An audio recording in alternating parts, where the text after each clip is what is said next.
Hey guys, welcome back. It's Lucid, and I've got another round of Champions Arena for you. It's turn 19, and we should have some pretty good fights here. So, message from Therados. As mentioned in our missive, I don't know if that is missive, that arrived early in the tournament. I guess he meant message. We've been focusing solely on research to the exclusion of all other endeavors. As long as our studies bear fruit, as now Mr. Krabby Claws... as at long last our studies bear fruit. As now Mr. Krabby Claws enters the arena in earnest, armed with a Lycanthropus amulet and a astral serpent. The fearsome Okay, so this is some Jedi shit, because he's never going to run, and he's going to regenerate, and the fact that he... the fact that he's Berserk is not going to stop him from casting, because he's got innate caster. I'm not exactly sure the Astral Serpent, other than it's just a really high damage poison attack. He might change this up later, but this also is going to give him regen. So this is a Jedi move. I'm so stoked that we're going to get to see this. Seeks to challenge the claim made via the name of the newest Archocephalian Society's god. With Mr. Krabby Claw's innate spellcasting abilities, he shall render his target petrified at the outset of combat, and then, driven by Berserker Rage instilled in him through the amulet, teleport over and begin crushing him with the corporal form or his foes with two massive crab claws that care not whether their quarry has tempered flesh or liquefied body. Okay, so I guess the crab claws are untyped damage. I don't think I knew that. Likewise, the Astral Serpent will be unimpeded by the additional protection the petrified form grants its prey. Interesting. So the serpent, the idea is that petrify is going to give you a bunch of additional protection. I don't think the crab claws are armor negating or armor piercing, so they will be hampered by the protection bonus, but the Astral Serpent won't. The combination of being an innate spellcaster and a teleporter and berserking will allow for the much sought after but rarely executed offensive Hand of Death order. Mr. Krabby Claws, should Mr. Krabby Claws survive the first few rounds against him, or the enemy survive the first few rounds. For currently, we're prioritizing quickening the enterprising entrepreneur, and then draining those around him with Soul Vortex in case a lifelong protection is present. Well, I'm going to be interested to see how this plays out, because if you put I don't think he can go through his script if he's innate caster. I assumed if he was Berserk, he would go off script, but it's making it look like he is playing. It's looking like he can script it, which this is something I did not know. Of course, I've never tested it, but it's looking like there's some amount of like the innate. I'm guessing he goes berserk and he attacks, but at the same time it will also follow the script off script, which is just strange to me, but maybe that's how it works. Fortunately, Mr. Krabby Claw's ethereal nature already grants him some protection against the mundane strikes of imps, long dead, and water elementals, so our hopes of further protective measures won't be necessary unless we can focus on aggressive actions instead. There's some consideration as to whether to lean more offensively or defensively, but upon further reflection, it seems that many stronger opponents will be rather resistant to magic, and so Soul Vortex may not do enough to warrant the order, given that I have yet to see lifelong protections at this stage. And then from Archocephale, my capital's lab burned down, RIP 400 research. I'm taking the opportunity to make 3 Cerulean commanders, since they can serve as non-pretender contestants with the Shroud. I bought the Sun Sword from Pelagia, and am sending a Shroud-wielding knight with it. If I'm lucky, I'll manage to kill something interesting. All right, boys. Battle time. All right, so this is one such... this is the guy. He does... Oh, this gives Blessed, I guess. Yeah, okay, cool. Blessed and Gone Berserk. And it hits pretty hard. And then with a luck, and then all this stuff. Yeah, he could... I don't think he's going to kill some of the scarier things we've seen so far, but he will definitely kill bottom feeders. So, okay, he kills a scout from Gath. And then we have Hinnom attacking Ashdod. Okay, well, I think we know how this goes. He just kills the commander from Ashdod. We'll take a better look at this Melkwort. If I can actually click it. It's weird, if you click while this thing's loading up, it gets upset with you. So great sword of sharpness, luck. This is a very similar kit to what we saw on that horsey dude. But I would say this is just a budget Melkwort. Oh no, but it's a profit. So that's interesting. He's risking a profit without much gear. I mean, you have to be careful. Like, if you put a lot of headpieces on, you'll get rid of this gore attack. And this is a two-handed weapon, so there's not space for a shield. But, and I mean, there's not a ton of early armors which are better than Dawn armor. So I'm not exactly sure. I mean, the horned hat would be better. But, I mean, this is a pretty budget kit for the profit. But it's good. So we'll see. We'll see how he does, because he will be fighting in another round. So here we have Old Atlantis attacking, and he's got a scout. All right, so basically it's just been bottom-feeding fights so far. And now we have Ubar attacking Pelagio. So Ubar is sending in an Ifrit Shaman, or Sultan. And here we have a Swarmcaster. We've seen this kit before. I think the guy died. Just auto-bless yourself, the Prophet. Yeah.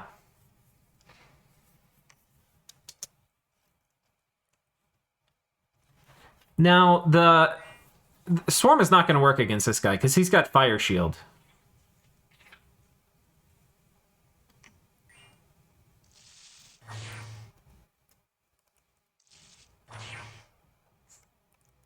I think there's... The only... I mean, this guy, I think, had a Cold Malice. Oh, no, it's built into the Bless, I guess. Cold Resistance. So, yeah, there's really nothing this mage can do. Yeah, he gets yoinked. All right, so we have a win for Ubar, and then we have Ubar going up against Old Arco, which traditionally this is a great sort of sharpness Windlord, as we see again. I don't think that's going to work here, because he's... Okay, he blesses himself. That's going to give him swiftness and defense. Okay, combat speed.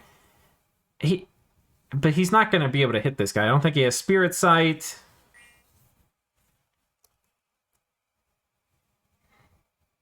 I'm not actually sure. I thought if you had Glamour, which this guy does have, right? Or maybe he doesn't.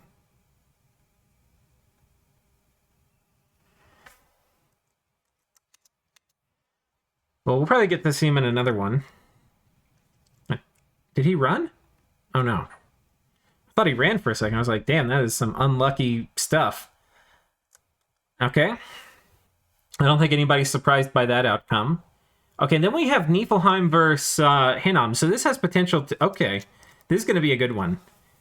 Oh, boy, this guy's scary. So he's got the Direwolf Pelt, which is going to give a bit bonus defense and stuff, and attack. And then he's got a Sword of Swiftness and a Flesh Eater and the Auto Bless thing.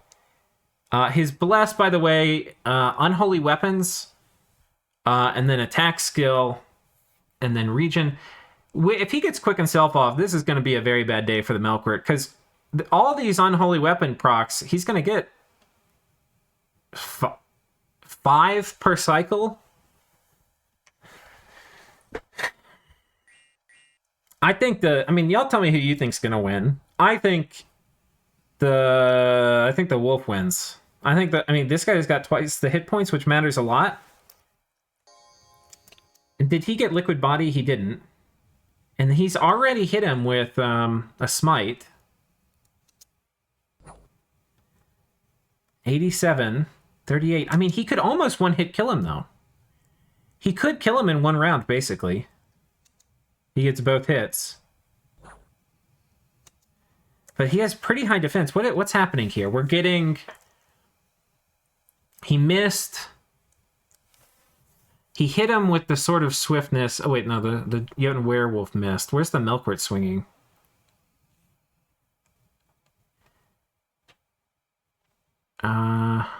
Has the Melkwort not even attacked yet?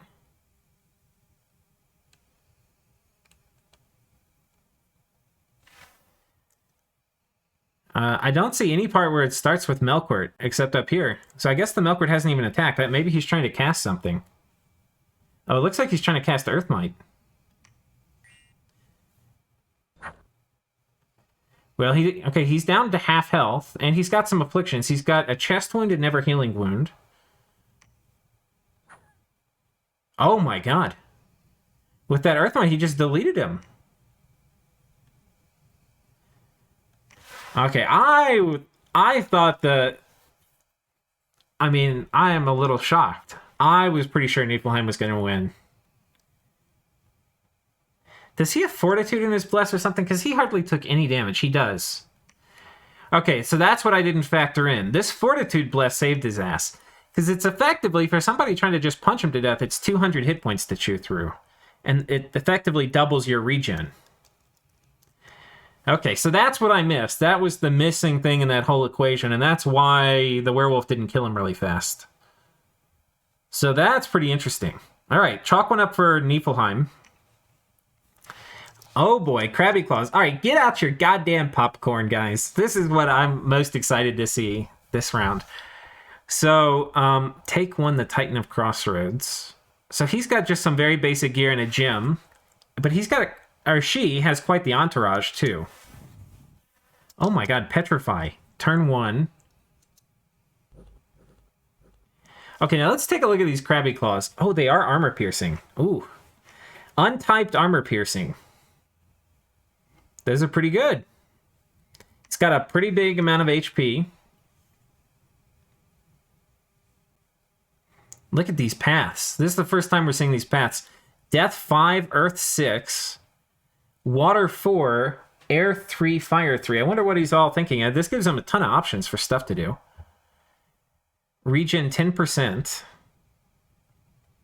Oh, that's from the Lycanthrope Amulet. Let's take a look at this. Yeah, so... Armor negating damage, strength of wielder not added. If it hits, you get 35 death poison. Or 35 poison damage.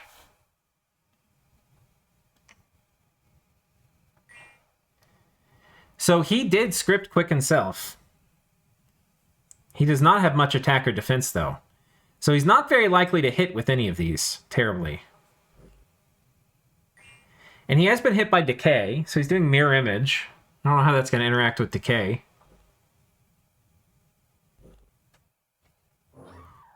And then Hand of Death. Oh my god.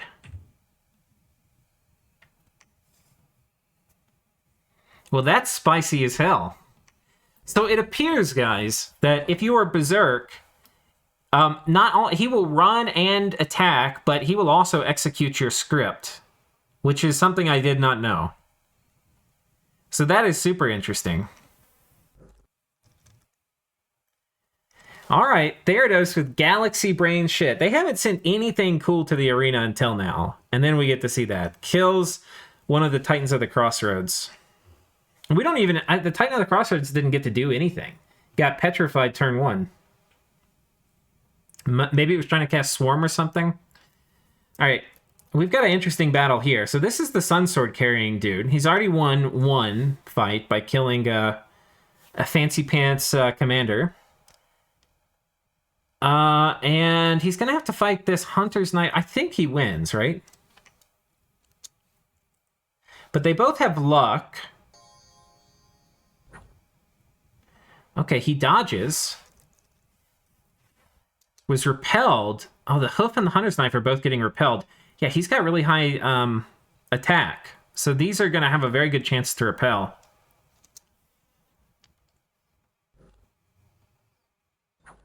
And then missing and getting repelled. Okay, he's damaged him. Has he taken a bunch of... Yeah, luck negated otherwise fatal damage. So he's in the kill range. And he's getting saved by luck. So he's going to have to wait for a bad luck roll.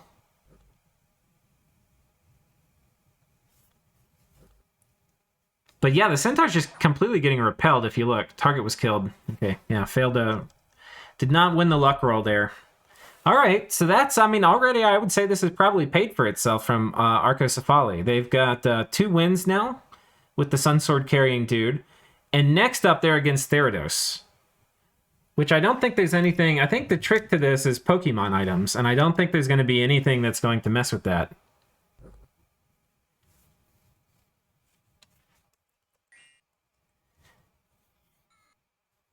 Wow. This is some Jedi shit. I love this. This is already my favorite part of the series so far. Okay. So anyway, Rip Sun Sword.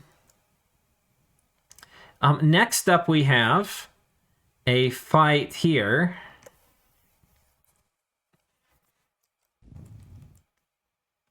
Helheim sending in somebody, just a budget kit, somebody with auto bless so he can run in and fight. That's not going to matter here. God, Petrify is so strong in these interactions. It really dominated in many ways parts of the last series. There are ways to, by the way, to dodge it, kind of. Like, if you have a bottle of water, you will... Basically, if there's something on the board that has more hit points than you, then often that'll get targeted by Petrify. We'll see if that comes into play. I don't think you can dodge it with Twist Fate or something like that. I mean, you can also dodge it by being a stone being. I don't know if there's other tags Petrify relies on. But yeah, so we have the poor Van Jarl from Helheim dying. And then we have Hinnom fighting Ubar, and this is going to be a fight. So we've got this guy with a pretty tricked out kit. Hinnom, though, has pretty good stats and a great sword of sharpness. He does have some pretty bad afflictions he got from winning his previous fights. The thing is, he's gonna have... Oh, he doesn't have shock resistance, so... The, Ubar has charged body, which is gonna hurt him, and he's also got, that, lightning whip or whatever, which is gonna shock the shit out of him and maybe stun him. I think Ubar wins this, but it's going to be hard to say. I was upset, my prediction was incorrect earlier with this Melkort, and he surprised me. And it's possible it happens again here. All right, so they're both honorably buffing up before running into fight. Yeah, he casts Mirror Image, and he's got a really strong Mirror Image. Hinnom casting Word of Stone. And then he casts Earth Might. Oh my goodness. And he has stunned him. And given him another affliction, he's gotten now a weakened.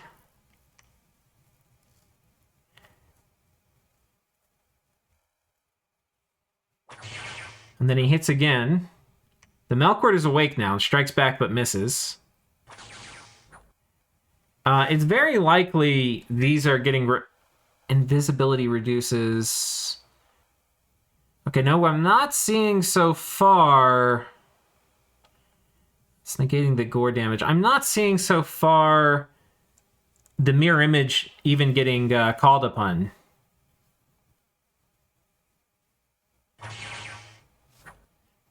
Oh, he just got hit. Okay, mirror image is gone now. 37 hit point Melkor versus 59 hit point Ifrit Sultan. And they're both regenerating, but this guy does have, I think he has profuse bleeding, or at least he did. I think the Sultan wins, but it's hard to say. You know, because Unseen is gone now, so he's not going to benefit from being invisible. Only 10 hit points left. I think he dies before he wakes up. Okay, he's routed too, so I think this is over.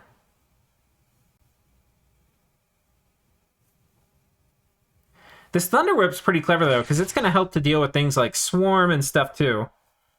Oh my god, it's not over. He wakes up. Has he gone berserk?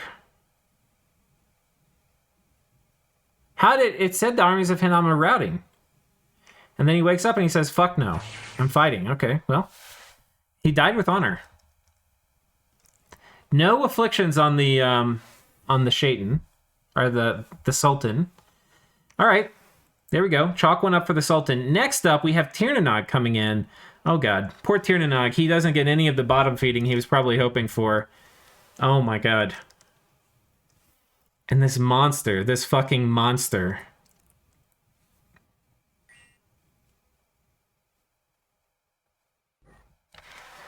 Oh, my God. What can man do against such forces of evil? All right, Dione. Okay, Gloves of the Gladiator. This is the guy, I think he won the last... Didn't he win the last round? I think so.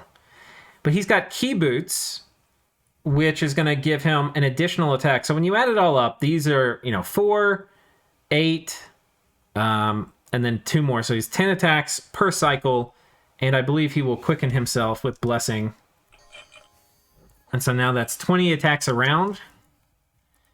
But he can only kill 4 things per cycle or 8 things per round. But Saramisha still has not gotten Horde of Skeletons. Which means the Dione is going to be able to kill things faster. As soon as she gets Horde of Skeletons, she will win this fight.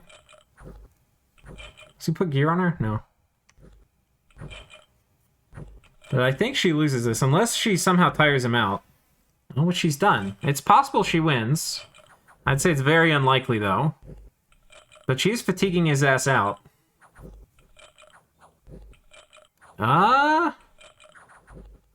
He's very tired. If they... Limp. Okay. If he gets a chest wound, he's completely done. I don't know if the skeletons are going to be able to kill him, though. Like, if he gets surrounded, will they... Oh, he doesn't have regen. Oh, they're definitely going to be able to kill him, then. I think she won this. I'm really surprised.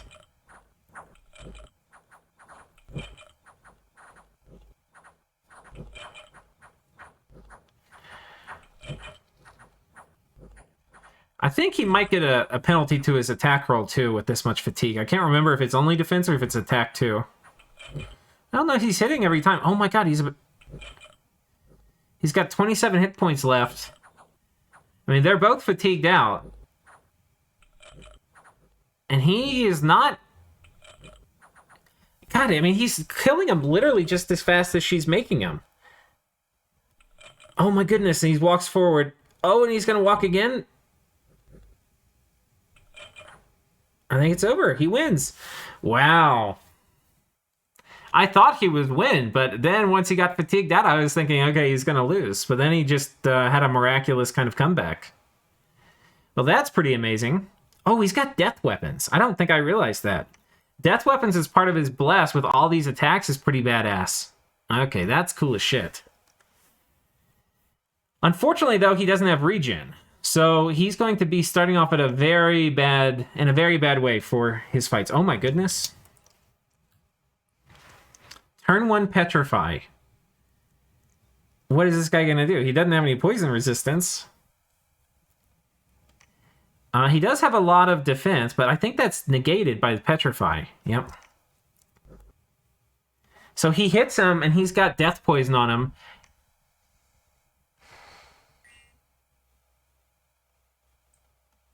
Oh, he's got some serious afflictions. This is his first round. He's already got a chest wound and weakened and lost an eye.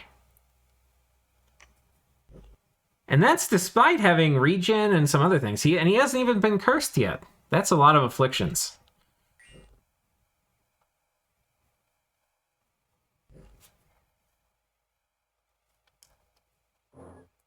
Whew.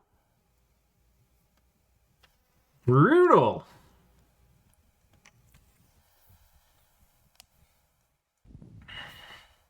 Yep, there goes Petrify. How are people going to kill him? I mean, I think we know how this is over, right? Like, I don't think... I mean, these doggos are pretty good distraction, and he may wake up from Petrify. But no, he's got too much, Hand of Death. Oh my god, he killed him through the second form, too. Wow.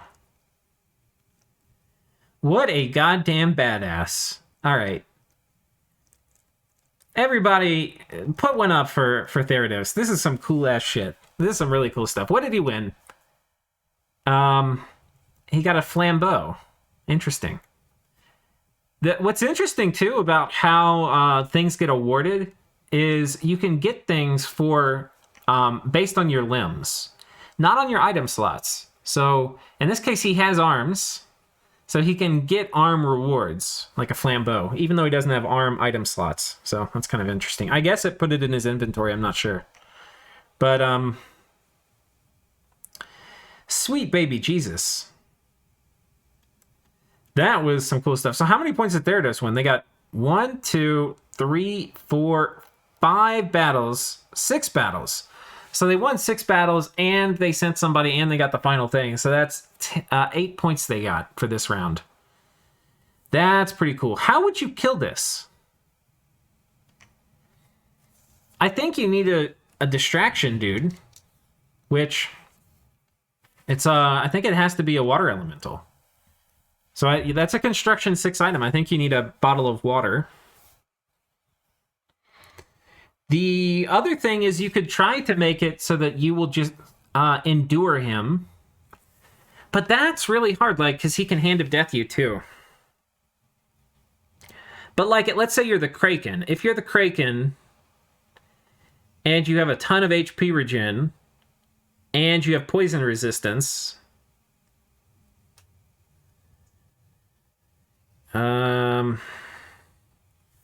maybe you can kill him?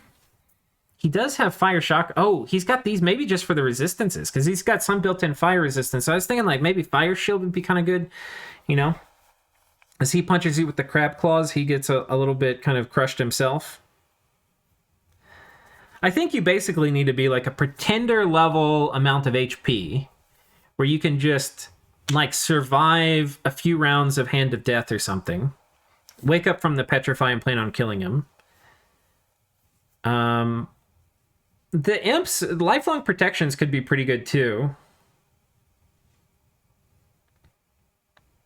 If you're really survivable also. And that may also keep him off of you directly. It may be he doesn't teleport right onto you. He goes onto an imp or something. I don't know. This is a spooky, spooky, spooky dude. But what's nice is this guy... So, I mean, the thing that's common about this in the Bronze Colossus is the innate caster. The thing, though, is that this guy is killable. Like, the Bronze Colossus also had, like, you know, a bunch of weapons that were really scary he could customize and kill you with. You know, he could put on a ton of armor. This guy's actually pretty damn squishy. He's got almost no protection, almost no defense. Like, imps will do murder to... Like, if he gets surrounded by, like, 20 imps and he doesn't have Soul Vortex, he's dead. So I'll be interested to see how people deal with him. But this is a very, very cool, smart kit. And so, that is the end of this round. Will the Protogenos of the Sea be the champion from here on out? And what will Theridaus do with his, you know, mages and stuff? Is he going to keep researching for other things? Is he going to go out and maybe site search, try to find some more stuff? I don't know. I guess we'll find out. And with that, we'll see you all later. Take care.